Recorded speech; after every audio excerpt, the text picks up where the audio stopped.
Hello friends, welcome to our channel BCS with Darshan. So friends, आजच्या लेक्चरमध्ये आपण 4 चॅप्टरचा study करणार आहोत, ज्याचं नाव आहे लिनियर इक्वेशन्स. तर मॅट्रिक्स अल्जेब्रा या सब्जेक्टमधील हे एक शेवटचं चॅप्टर आहे. तर आपलं सिलेबस आज एंड होईल. तर लेट्स स्टार्ट द लेक्चर.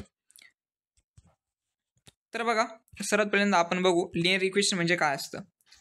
तर a linear equation in the variables x1, x2, x3 up to xn is an equation that can be written in the form of a1 x1 plus a2 x2 plus up to an xn equals to b. तर बघा, where a1 a2 up to an belongs to r means real number. तर आपण example two बघूयात.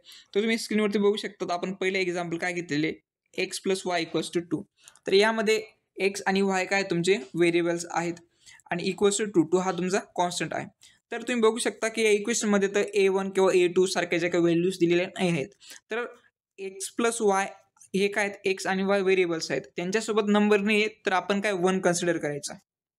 1 हा तुमचा काय असू शकतो, काय म्हणतात, रिअल नंबर असू शकतो. ओके, तर नेक्स्ट एक्झाम्पल बघू शकता आपण काय घेतलेले, 3x plus 4y plus 3z equals to 4. यामध्ये एक्स वाय झेड काय आहेत, व्हेरिएबल्स आहेत. 3, 4 आणि परत 3 हे काय तुमचे रिअल नंबर्स आहेत. ओके, तर नेक्स्ट लाईनमध्ये काय लिहिलेले, the collection of linear equations non as the system of linear equations. म्हणजे बघा, लिनियर इक्वेशन्स जे काही कलेक्शन असतं ना, त्याला आपण सिस्टीम ऑफ लिनियर इक्वेशन्स असं म्हणतो. एक्झाम्पल घेतले तुम्ही, एक्झाम्पलमध्ये बघू शकता x plus y equals to 3 आणि 2x minus Y equals to 4. हे काय आहेत, लिनियर इक्वेशन्स आहेत. आणि हे काय, कलेक्शन ऑफ लिनियर इक्वेशन्स म्हणजेच काय, सिस्टीम ऑफ लिनियर इक्वेशन्स आहे.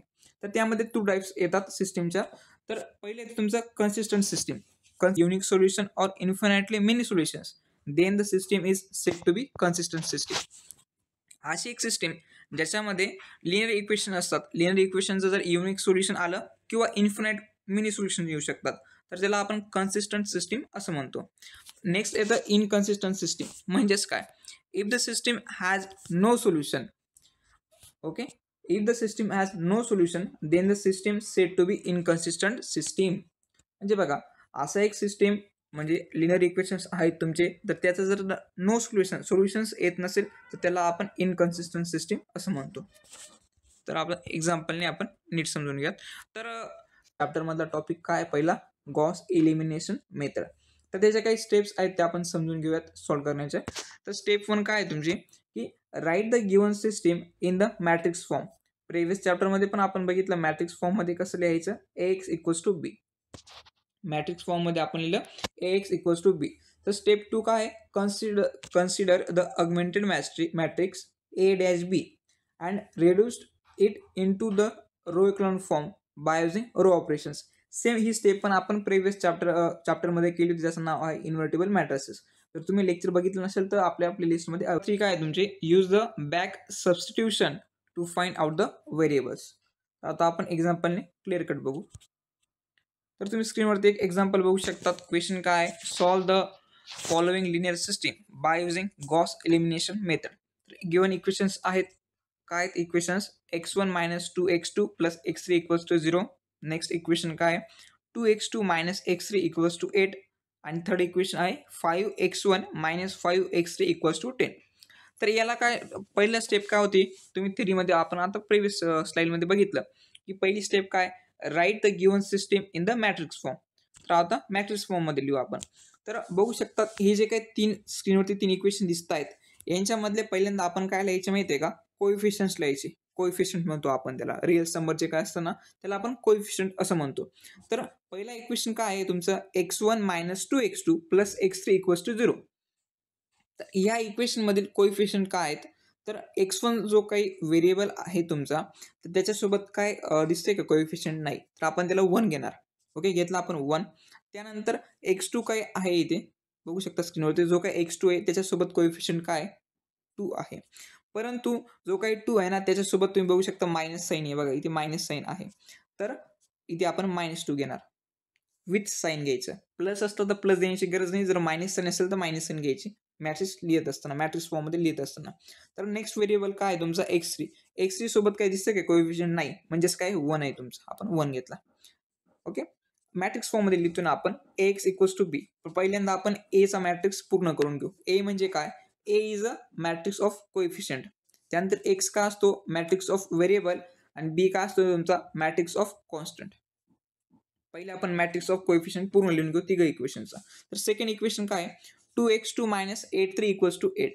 तर त्यामध्ये तुम्ही बघू शकता की x2 दिलेला आहे, काय तुमचा व्हेरिएबल x2 आणि त्याच्यासोबत कोएफिशियंट काय आहे 2 आहे. परंतु इथे x1 तर नाही आहे ना. x1 जर नाही असेल तुमच्या इक्वेशनमध्ये तर x1च्या जागेवरती आपण 0 लिहून द्यायचं. It's simple. त्यानंतर x2च्या सोबत काय तुमचा कोएफिशियंट 2 आहे तर 2 आपण घेतला इथे. त्यानंतर नेक्स्ट व्हेरिएबल काय तुमचं x3 सोबत कोएफिशियंट काय तुमचं 8. 8ला साइन काय मायनस आहे तर विथ आपण साइन लिहिणार -8. ओके. त्यानंतर नेक्स्ट इक्वेशन बघू आपण. इक्वेशन काय नेक्स्ट इक्वेशन 5x1 - 5x3 = 10. तर तुम्ही इथे बघू शकता की x1 सोबत कोएफिशियंट काय तुमचा 5 तर आपण इथे 5 घेतला. त्यानंतर x2 आहे का इथे इक्वेशनमध्ये थर्ड इक्वेशनमध्ये बघा x2 दिसत नाही तर x2च्या जागेवरती आपण इथे 0 घेणार. त्यानंतर नेक्स्ट व्हेरिएबल काय तुमचा x3 सोबत कोएफिशियंट काय 5 विथ साइन मायनस तर आपण इथे -5 घेतला. तर आपण मॅट्रिक्स ऑफ कोएफिशियंट पूर्णपणे लिहिलं. ओके. तर आता बघू आपण मॅट्रिक्स ऑफ व्हेरिएबल्स म्हणजे एक्स. तर तुम्ही बघू शकता पूर्ण जे काही इक्वेशन्स आहेत त्यामध्ये तुम्ही व्हेरिएबल्स बघितले काय आहेत x1 x2 आणि x3. तर ते आपण कॉलमच्या फॉर्ममध्ये लिहिणार x1 x2 आणि x3. त्यानंतर थर्ड जो काही मॅट्रिक्स आहे आपला तो काय मॅट्रिक्स ऑफ कॉन्स्टंट. तर तुम्ही बघू शकता जे काही इक्वेशन होते त्यांच्यासमोर कॉन्स्टंट काय होता पहिल्या इक्वेशनमध्ये इथे 0 होता नंतर 8 आणि नंतर 10 0 8 10. तर आपण इथे लिहिलं मॅट्रिक्स फॉर्ममध्ये 0 8 10 झालं कंप्लीट. आता आपण जो काही गिवन जे काही इक्वेशन्स होते त्यांना आपण काय लिहिलं मॅट्रिक्स फॉर्ममध्ये लिहिलं. ही आपली पहिली स्टेप झाली गॉस एलिमिनेशन मेथडमध्ये. आता नेक्स्ट स्टेप बघू. तर बघा तर थ्रीमध्ये आपण बघितलं होतं पहिल्यांदा मॅट्रिक्स फॉर्ममध्ये लिहा. त्यानंतर ऑगमेंटेड मॅट्रिक्समध्ये तुम्ही त्याला कन्सिडर करा. त्यानंतर रो इक्विव्हॅलेंट फॉर्मने रिड्यूस करा त्या इक्वेशन्सला तर युजिंग द रो ऑपरेशन्स. तर आता आपण पहिल्यांदा त्याला ऑगमेंटेड मॅट्रिक्स फॉर्ममध्ये लिहूयात. तर बघा कसं लिहायचं ए आणि डॅश बी घेतलेला आहे A' B म्हणजेच काय मॅट्रिक्स जो काही होता मॅट्रिक्स ए म्हणजे काय होता तुमचा मॅट्रिक्स ऑफ कोएफिशियंट्स. प्रिव्हियस साईडमध्ये आपण लिहिलं होतं मॅट्रिक्स ऑफ कोएफिशियंट्स. तर ॲज इट इज तो मॅट्रिक्स लिहून घेणार आपण. आणि ऑगमेंटेड मॅट्रिक्स म्हणजे काय प्रिव्हियस चॅप्टरमध्ये आपण लर्न केलेलं आहे. तर बघू शकता त्या फॉर्ममध्ये आपण लिहिलं. त्यानंतर डॅश घ्यायची मध्ये आणि त्यानंतर बी लिहायचा. बी म्हणजे काय असतात मॅट्रिक्स ऑफ कॉन्स्टंट. प्रिव्हियस स्लाइडमध्ये आपण लिहिलं घेतलं तुम्ही ऑगमेंटेड मॅट्रिक्सच्या फॉर्ममध्ये. तर त्यांना काय करायचं आहे रो इक्विव्हॅलेंट फॉर्म यूज करून रिड्यूस करायचे त्यांना. रो इक्विव्हॅलेंट फॉर्म म्हणजे काय आपण पहिल्या तिन्ही चॅप्टर्समध्ये तेच स्टडी करतोय. तर रो इक्विव्हॅलेंट फॉर्म म्हणजे काय पिव्होट एलिमेंट काय तुमच्या कॉलममध्ये हा 1.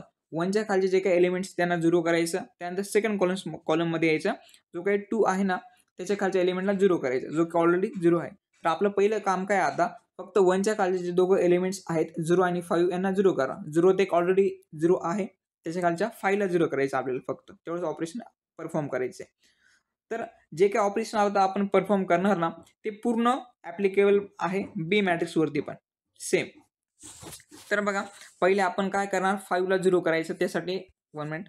तर त्यासाठी आपण काय ऑपरेशन परफॉर्म करणार R3 - 5 R1 म्हणजेच काय R3 का घेतला आपण कारण की थर्ड रो मध्ये चेंजेस करायचे आहेत.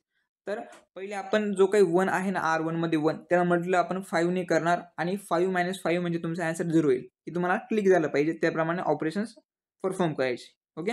तर काय R3 - 5 R1 तर सेम ऑपरेशन पूर्ण रो वरती परफॉर्म करायचे. ओके. त्यानंतर पूर्ण हे ऑपरेशन परफॉर्म केल्यानंतर तुम्हाला हे मॅट्रिक्स मिळाले आणि जे काही ऑपरेशन परफॉर्म केले ना आपण हे पूर्ण बी मॅट्रिक्सवरती पण परफॉर्म करायचे त्याच्या थर्ड रो मध्ये. ओके. त्यानंतर आता काय करायचं आता आपल्याला की जो काही मॅट्रिक्स होता तो आलेला आहे. तर तर तो मॅट्रिक्स जो काही ऑपरेशन होतं ते परफॉर्म केल्यानंतर जो काही इकडचा 0 होता ना तो 10 मध्ये झालेला आहे. ओके. त्याला पण आपल्याला 0 मध्ये कन्वर्ट करायचं आहे.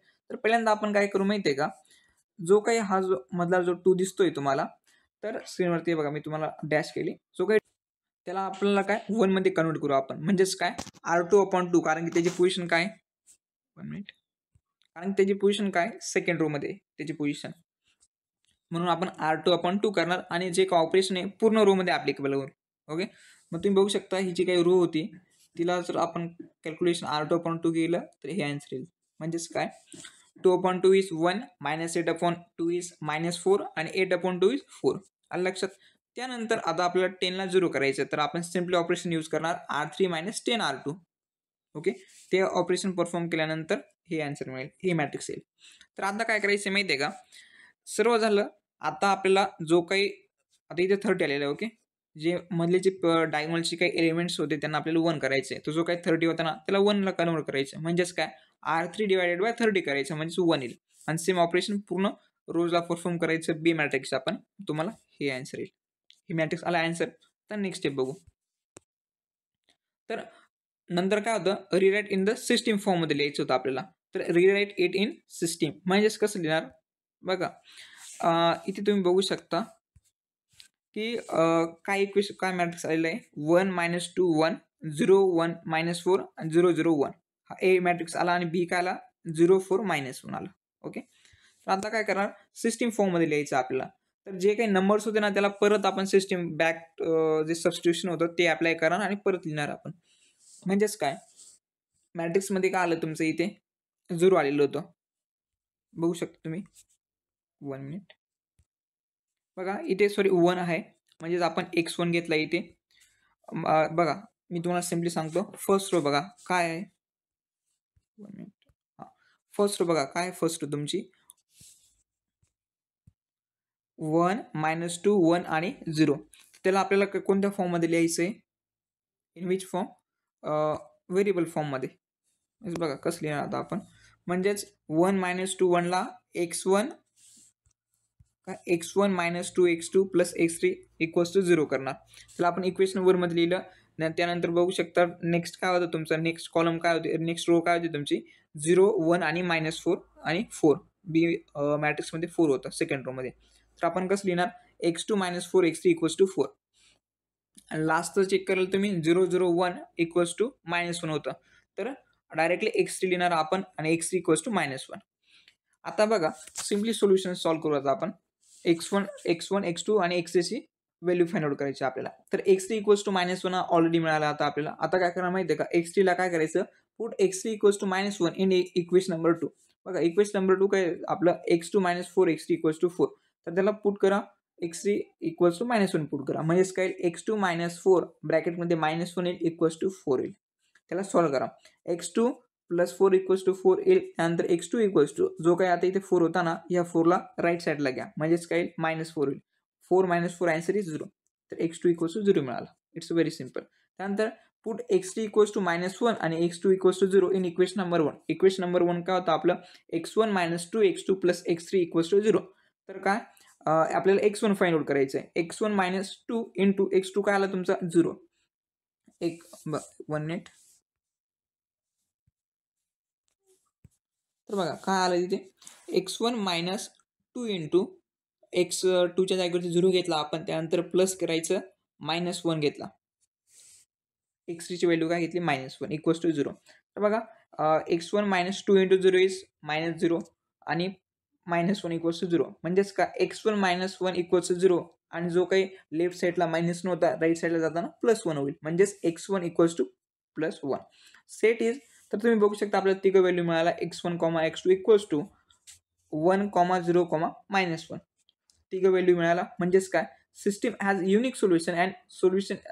म्हणजेच बघा आपण थेरीमध्ये बघितलं की कन्सिस्टंट सिस्टीम म्हणजे काय, असे सिस्टीम ज्याच्यामध्ये जे काही व्हेरिएबल्स असतात त्यांना त्या लिनियर इक्वेशनचं एक तर युनिक सोल्युशन येतं किंवा इन्फिनिट सोल्युशन येतं. इथे काय आलं युनिक सोल्युशन्स.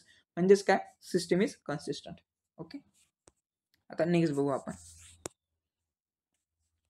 तर बघा मी काही एक्झाम्पल दिले तुम्हाला होमवर्कसाठी म्हणजेच प्रॅक्टिससाठी. तुम्ही बघू शकतात गॉस एलिमिनेशन मेथडने सॉल्व्ह करायचं. जर तुम्हाला जर काही डाऊट असेल तर कमेंट सेक्शनमध्ये नक्की विचारा, मी तुम्हाला त्याचं सोल्युशन देईल. ओके, तुम्हाला हे नोट्स पाहिजे असेल तर टेलिग्राम चॅनलची लिंक डिस्क्रिप्शन बॉक्समध्ये लिहिली आहे, ते जॉईन व्हा, तुम्ही नोट्स बघू शकता. Okay, so this is your questions for practice, you can try it. तर बघा नेक्स्ट टॉपिक आहे आपला क्रॅमर्स रूल म्हणजे काय. बघा क्रॅमर्स रूल म्हणजेच काय, तर आय थिंक 10th मध्ये पण होतं वाटतं. तर बघा तो काही वेगळा असेल. तर let a be an invertible matrix then for any b belongs to real number. The unique solution of x of ax equals to b is given by this formula. xn is equals to determinant of an of b divided by determinant of a. पहिल्यांदा example समजून घेऊ, मग तुम्हाला clear cut idea येईल की कसं solve करायचं आहे. तर बघा आपण डायरेक्टली क्वेश्चनकडे जाऊ. क्वेश्चन काय, use the Cramer's rule to the given system. तर सर्वात पहिल्यांदा क्रॅमर्स रूलची एक रूल आहे की जो काही ए मॅट्रिक्स आहे तो इन्व्हर्टेबल मॅट्रिक्स घ्यायचा. इन्व्हर्टेबल मॅट्रिक्स म्हणजे काय, प्रिव्हियस चॅप्टरमध्ये आपण स्टडी केला, बघितलं नसेल तुम्ही बघू शकता. म्हणजेच काय, असा मॅट्रिक्स त्याचा डिटर्मिनंट जो काही येत असेल तो नॉट इक्वल टू 0 पाहिजे, म्हणजे त्याला आपण इन्व्हर्टेबल मॅट्रिक्स असं म्हणतो. तर गिव्हन इक्वेशन्स काय आहेत, 3x1 - 2x2 = 6 आणि सेकंड इक्वेशन आहे -5x1 + 4x2 = 8. त्याला पहिल्यांदा आपण मॅट्रिक्स फॉर्ममध्ये लिहू, म्हणजेच A = B. प्रिव्हियस एक्झाम्पलमध्ये मी तुम्हाला डिटेल्समध्ये सांगितलं की कशा पद्धतीने आपण कोएफिशियंट ऑफ मॅट्रिक्स लिहितो, म्हणजेच A. तर कसा बघितला आपण, x1 जो काही व्हेरिएबल होता त्याचा कोएफिशियंट काय आहे, 3 घेतला आपण इथे. त्यानंतर x2 व्हेरिएबल आहे, त्याचा कोएफिशियंट काय होता, -2, म्हणून आपण इथे -2 घेतला. त्यानंतर सेकंड इक्वेशनमध्ये x1चा कोएफिशियंट काय, -5 आणि x2 चा कोएफिशियंट काय, +4, म्हणजेच A घेतला आपण. त्यानंतर x काय होता तुमचे, मॅट्रिक्स ऑफ व्हेरिएबल्स काय दिसतात तुम्हाला इक्वेशन्समध्ये, x1 आणि x2 घेतला आपण, इक्वल्स टू B काय तुमचे, B म्हणजे मॅट्रिक्स ऑफ कॉन्स्टंट, म्हणजेच काय 6 आणि 8. त्यानंतर बघा आता सॉल्व्ह करू पुढे. तर इथे काय करायचं आहे माहिती आहे का, A1 आणि B घ्यायचा, A1 ऑफ B घ्यायचा आहे आपल्याला मॅट्रिक्स. A1 ऑफ B म्हणजेच काय, जो काही B मॅट्रिक्स होता, B मॅट्रिक्स काय आला तुमचा 6 आणि 8. तुम्ही आपण प्रिव्हियस स्लाइडमध्ये बघितलं 6 आणि 8. जो काही A1B म्हणजे काय, A1 मॅट्रिक्सचा जो फर्स्ट कॉलम असतो ना त्याला रिप्लेस करायचं B मॅट्रिक्स सोबत. म्हणजेच कसं, जो काही A होता ना प्रिव्हियस स्लाइडमध्ये तुम्ही बघू शकता की जो काही A मॅट्रिक्स होता त्याचा फर्स्ट कॉलम काय होता, फर्स्ट कॉलमचे एलिमेंट्स काय होते, 3 आणि -5, आणि B चे एलिमेंट्स काय होते, B मॅट्रिक्स 6 आणि 8. तर A1B म्हणजेच काय, मॅट्रिक्स Aच्या फर्स्ट कॉलमला मॅट्रिक्स B ने मल्टिप्लाय करायचे, मॅट्रिक्स B च्या एलिमेंट्स, म्हणजेच काय 6 आणि 8 घेतला आपण फर्स्ट A1 Aच्या फर्स्ट कॉलमच्या एलिमेंटच्या जागेवरती आपण घेतले 6 आणि 8, आणि -2 आणि 4 second column as it is लिहायचा. त्यानंतर बघणार आपण A2 ऑफ B म्हणजेच काय, सेम करायचं, फक्त सेकंड कॉलमच्या जागेवरती आता B मॅट्रिक्स टाकायचा, म्हणजेच काय 3 आणि -5 फर्स्ट कॉलमचे एलिमेंट्स ॲज इट इज येतील, आणि सेकंड कॉलमला आपण B मॅट्रिक्स रिप्लेस करा, म्हणजे 6 आणि 8. आय थिंक लक्षात आलं असेल. त्यानंतर काय करायचं, डिटर्मिनंट ऑफ A बघायचं. A मॅट्रिक्स काय आला तर आपला तुम्ही बघू शकता इथे 3 -2 -5 आणि 4. त्याचा डिटर्मिनंट सॉल्व आउट करायचा, म्हणजेच काय 3 × 4 = 12 आणि -5 × -2 = +10, पण मध्ये मायनस साइन घेतली त्यामुळे 12 - 10 इज आन्सर इज 2. त्यानंतर डिटर्मिनंट ऑफ A1B सॉल्व करायचा. डिटर्मिनंट ऑफ A1B काय आहे आपण आता इथे फाइंड आउट केला, 6 - 2 8 आणि 4.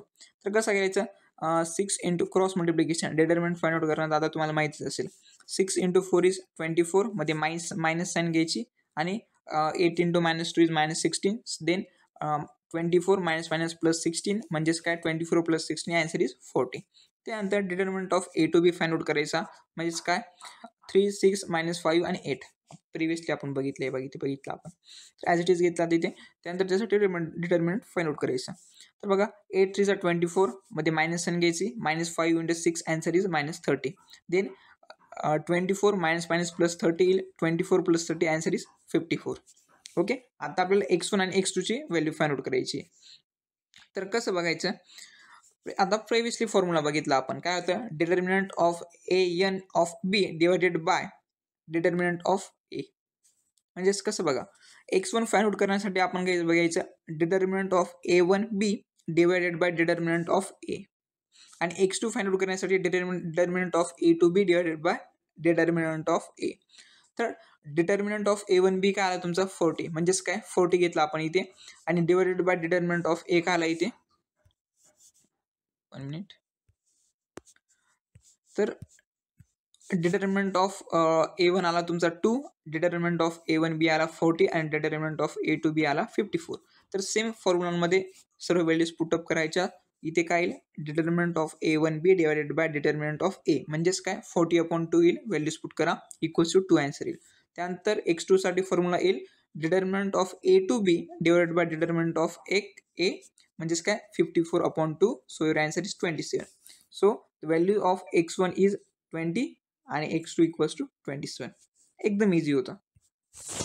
आय थिंक तुम्हाला समजलं असेल. तर बघा अजून एक एक्झाम्पल घेतलेलं आपण, solve the following system by using Cramer's rule. हे तुम्ही प्रॅक्टिससाठी तुम्ही आन्सर बघू शकता. ओके, तुम्हाला सोल्युशन मी प्रोव्हाइड केले. जर तुम्हाला काही डाऊट असेल तर कमेंट सेक्शनमध्ये नक्की विचारा. तर बघा नेक्स्ट टॉपिक आहे, लास्ट टॉपिक आहे चॅप्टरचं, ज्याचं नाव आहे एल्यू फॅक्टरायझेशन मेथड. खूप IMP क्वेश्चन आहे, त्याचे वेटेज जास्त आहे इतर क्वेश्चन्सपेक्षा. तर बघा पहिली स्टेप काय आहे त्याची, to solve the system AX equals to b, put A equals to LU in the matrix equation. तर बघा AX इक्वल्स टू बी आपण मॅट्रिक्स फॉर्ममध्ये कोणतंही जे काही इक्वेशन असलं लिनियर इक्वेशन, त्याला आपण AX इक्वल्स टू बी या फॉर्ममध्ये लिहितो. तर हे सॉल्व करत असताना काय करायचं माहिती आहे का आपल्याला, A इक्वल्स टू एल्यू पुट करायचं आहे. काय A इक्वल्स टू एल्यू पुट करायचं म्हणजेच काय, एल्यू इंटू एक्स इक्वल्स टू बी हे इक्वेशन नंबर 1 आहे. त्यानंतर काय पुट करायचं माहिती आहे का, y equals to UX put करायचं त्याच इक्वेशन म्हणजेच काय, equation 1 becomes LY equals to B. म्हणजेच बघा जो काही एल्यू इंटू एक्स होता ना, त्याच्या जागेवरती आपण काय पुट केलं, UXला आपण y पुट केलं. काय y equals to UX put केलं म्हणजेच काय येईल इथे YX येईल. सॉरी, म्हणजेच काय येईल,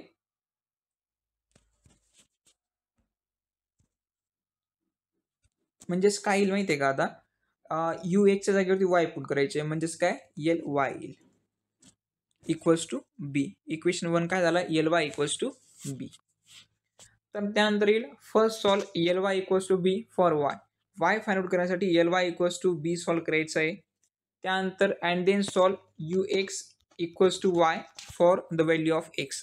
साठी UX equals to y solve करायचं आणि yच्या व्हॅल्यू फाइंड आउट करण्यासाठी LY equals to b solve करायचं आहे. आता हे झालं फक्त थेरी बघितलं आपण कशा स्टेप वाईज सॉल्व करायचं. आता डायरेक्ट आपण एक्झाम्पल बघू. तर बघा स्क्रीनवर तुम्ही एक्झाम्पल बघू शकता. काय question, solve the following linear equation by system by using LU decomposition method. तर काय मेथड, तर एल्यू डिकम्पोजिशन म्हणजेच काय, आपण फर्स्ट चॅप्टरमध्ये लास्ट टॉपिक होता, थोडं शॉर्टकट वेने आपण स्टडी केलं होतं. आता डायरेक्ट आपल्याला त्याच्यावरती एक्झाम्पल आहे ते सॉल्व करायचं आहे.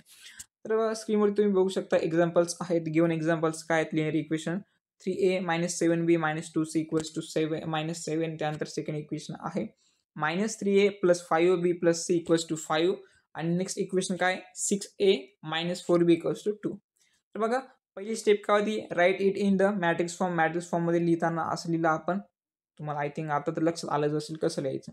जे काही व्हेरिएबल्स आहेत त्याचे कोएफिशियंट मॅट्रिक्स A मध्ये लिहायचं, त्यानंतर व्हेरिएबल्स X मॅट्रिक्समध्ये लिहायचा आणि कॉन्स्टंट मॅट्रिक्स काय तुमचा B, म्हणजे जे काही कॉन्स्टंट व्हॅल्यू त्या B मॅट्रिक्समध्ये लिहायच्या. आता आपण A मॅट्रिक्स घेतला. ओके, नेक्स्ट बघू. आता सर्वात पहिल्यांदा त्याला काय करायचं आहे, रिड्यूस करायचं आहे अप्पर ट्रायंग्युलर मॅट्रिक्समध्ये by using the row equivalent form. म्हणजेच कसं, by using row equivalent form म्हणजे काही पर्टिक्युलर रो ऑपरेशन्स अप्लाय करायचे जेणेकरून त्याला अप्पर ट्रायंग्युलर मॅट्रिक्समध्ये कन्वर्ट करायचं. अप्पर ट्रायंग्युलर मॅट्रिक्स म्हणजे काय, आपण परत फर्स्ट चॅप्टरमध्ये स्टडी केला होता. फर्स्ट चॅप्टरचं पूर्ण बेसिक्स लागतं. बाकी म्हणजे फर्स्ट चॅप्टरवरती पुढचे चॅप्टर्स बेस्ड आहेत. जर तुम्ही बघितलं नसेल तुम्ही बघू शकता, आपल्या चॅनलवरती अवेलेबल आहे. तर बघा अप्पर ट्रायंग्युलर मॅट्रिक्समध्ये कन्वर्ट करायचे म्हणजेच जे काही डायगोनल एलिमेंट्स आहेत त्यांच्या खालचे सर्व एलिमेंट 0 करायचे. त्यासाठी तुम्ही बघू शकता आपण हे ऑपरेशन्स परफॉर्म केले. हे ऑपरेशन कसं परफॉर्म करायचं यासाठी पहिल्यापासून जर तुम्ही रेग्युलर लेक्चर्स बघत असाल तर थोडं आपल्याला थोडी आयडिया लावायची की हे कसं काय 0 होऊ शकतं.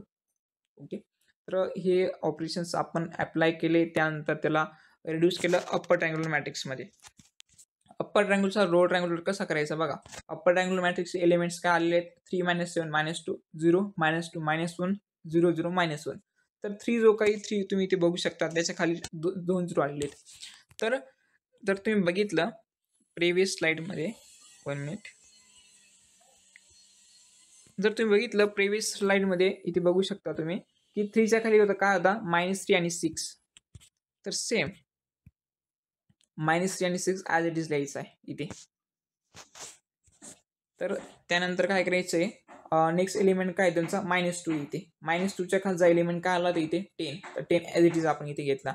त्यानंतर -1 काय डायरेक्ट इथे -1 आला म्हणून फक्त -1 लिहिलं. त्यानंतर जे काही वरचे एलिमेंट्स इथे उरताना सर्व 0 लिहून द्यायचे म्हणजेच काय लोअर ट्रायंग्युलर मॅट्रिक्समध्ये तुमचा मॅट्रिक्स कन्वर्ट होऊन जातो. आलं इथपर्यंत लक्षात. त्यानंतर तर आता जे काही डायगोनल एलिमेंट्स जे होते ना त्यांना डिवायडेड बाय म्हणजे त्यांना 1 करायचे, तर त्यासाठी आपण काय करणार, फर्स्ट कॉलम आपला डिवायडेड बाय 3 करणार, त्यानंतर सेकंड कॉलमला -2 ने डिवाइड करणार आणि थर्ड कॉलमला -1 ने करणार. जे डिवायडेड बाय 3 केलं ना, पूर्ण कॉलमला डिवायडेड बाय 3 करायचं. मग तुम्ही बघू शकता 1 - 1 2 आलं. त्यानंतर सेकंड कॉलम मिळाला तुम्हाला 0 1 -5 आणि लास्ट कॉलम आला 0 0 1.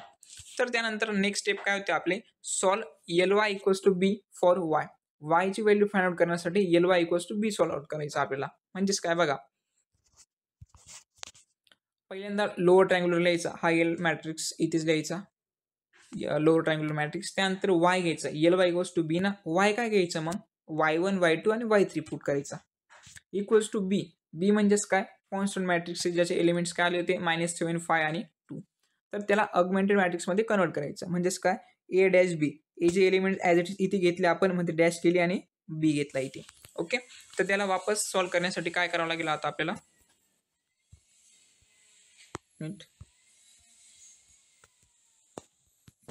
तर बघा डायरेक्टली इक्वेशनच्या फॉर्ममध्ये आपण लिहिणार. तर काय आलं, y1 = डायरेक्टली -7 मिळाला तुम्हाला. तर इक्वेशन 2 काय आलं, -y1 + y2 = 5. ओके, आणि थर्ड इक्वेशन काय आलं, 2y1 - 5y2 + y3 = 2. म्हणजेच बघा एलिमेंट्स काय होते पहिले, 1 0 0 = -7 होतं. त्यानंतर होतं -1 + 1 -1 1 आणि 0. बी मॅट्रिक्समध्ये काय होता 5. थर्डमध्ये काय होतं, थर्ड रोमध्ये 2 - 5 + 1 आणि बी मॅट्रिक्समध्ये काय होतं 2. तर त्याला आपण इक्वेशन फॉर्ममध्ये लिहिलं वायच्या फॉर्मॅटमध्ये. तर तुम्ही बघू शकता y1 = -7 डायरेक्टली आपल्याला मिळालेलं आहे. तर y1 ला काय करायचं, put y1 = -7 in equation number 2. Equation number 2 काय होता तुमचा, -y1 + y2 = 5.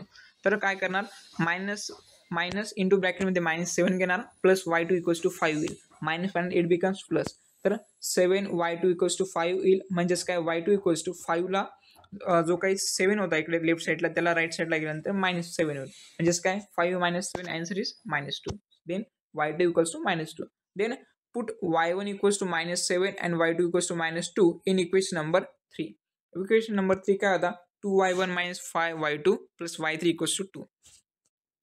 तर काय करणार, सर्व जे काही 2 × y1 ची व्हॅल्यू काय ते -7. म्हणजेच काय, 2 × -7 घेणार, त्यानंतर -5 घेणार, त्यानंतर y2 ची व्हॅल्यू काय आली -2. तर -2 पुट करणार, plus y3 = 2. 2 × -7 answer is -14. -5 × -2 then +10 होतं, प्लस y3 = 2. मग बघा नेक्स्ट स्टेपमध्ये सॉल्व करणार, -14 + 10 काय येतं तुमचं -4, प्लस y3 = 2. त्याने y3 = जो काही लेफ्ट साईडला -4 होता ना, राईटला जाताना +4 येईल. म्हणजेच काय, 2 + 4 येईल. Then answer is y3 = 6. तुम्ही बघू शकता जो काही तुमचा y मॅट्रिक्स होता तो कसा आला, y1 y2 y3 ची व्हॅल्यू मिळाल्या, त्याला या फॉर्मॅटमध्ये लिहा, -7 -2 आणि 6. मग आपल्याला सॉल्व करायचं आहे, जसं आपण थेरीमध्ये बघितलं होतं, आपल्याला सॉल्व करायचं आहे ux = y for the value of x. ux = y कसं सॉल्व करणार, अप्पर ट्रायंग्युलर मॅट्रिक्स जसं का प्रिव्हियस साईडमध्ये आपण बघितला होता, सॉल्व केला होता. तर ॲज इट इज इथे घेणार, एक्सची व्हॅल्यूज काय लिहिणार, एक्सच्या जागेवरती आपण काय लिहायचं माहिती आहे का, ए बी आणि सी. कारण की गिवन व्हेरिएबल्स काय आहेत इक्वेशनमध्ये, ए बी सी. बघू शकता पहिली मी पण x1 x2 x3 घेतलं, तुम्ही बघू शकता मी ते खोललेलं आहे. तर घ्यायचं आहे ए बी आणि सी इक्वल्स टू y आहे काय इक्वेशन, ux = y. तर अप्पर ट्रायंग्युलर मॅट्रिक्स u घेतला, त्यानंतर x लिहिला इक्वल्स टू y लिहायचं. y चे एलिमेंट्स काय आहेत -7 -2 आणि 6. तर त्याला ऑगमेंटेड मॅट्रिक्सच्या फॉर्ममध्ये लिहायचं, a dash b. A matrix घेतला, त्यानंतर बी मॅट्रिक्स घेतला, मध्ये डॅश द्यायची. त्यानंतर त्याला आपल्याला कोणत्या फॉर्ममध्ये लिहायचं, व्हेरिएबलच्या फॉर्ममध्ये लिहायचं. तर 3a - 7b - 2c = -7 येईल इक्वेशन नंबर 1. तुम्हाला लक्षात आलं, ते इक्वेशन लक्षात आलंच असेल की इक्वेशन्स कशा फॉर्ममध्ये लिहायचे. इक्वेशन नंबर 2 काय आहे तुमचं, -2b आणि -c = -2. आणि c डायरेक्टली तुम्हाला मिळेल -c = 6 येईल, कारण की तिथे काय होतं -1 होतं. तर -1 = 6 येईल. म्हणजेच काय, मायनस साईन तुम्ही त्या 6ला द्या, म्हणजे c = -6 मिळेल. त्यानंतर put -6 = -6 in equation number 2. Equation number 2 मध्ये c ची व्हॅल्यू पुट करा. म्हणजेच काय, -2b मायनस ब्रॅकेटमध्ये -6 = -2 येईल. म्हणजे तुम्ही पुढे तुम्ही बघू शकता कशा पद्धतीने मी सॉल्व केलं, आणि b ची व्हॅल्यू = 4 मिळेल. त्यानंतर c ची व्हॅल्यू आणि b ची व्हॅल्यू इक्वेशन नंबर 1 मध्ये पुट करायची. पुट केल्यानंतर तुम्ही बघू शकता a = 3 मिळेल. कॅल्क्युलेशन तुमच्या स्क्रीनवरती दिसत आहेत, तुम्ही सॉल्व बघू शकता. ओके, तर अशा प्रकारे आज आपण 4 चॅप्टरचा स्टडी केला, ज्याचं नाव होतं लिनियर इक्वेशन्स. तर जर तुम्हाला काही डाऊट असेल तर कमेंट सेक्शनमध्ये नक्की विचारा. आणि ज्या काही नोट्स जर तुम्हाला पाहिजे असेल तर डिस्क्रिप्शन बॉक्समध्ये आपल्या टेलिग्राम चॅनलची लिंक दिलेली ज्याचं नाव आहे BCS विथ दर्शन. तुम्ही जॉईन होऊ शकता, तिथे या सर्व नोट्स तुम्हाला भेटतील.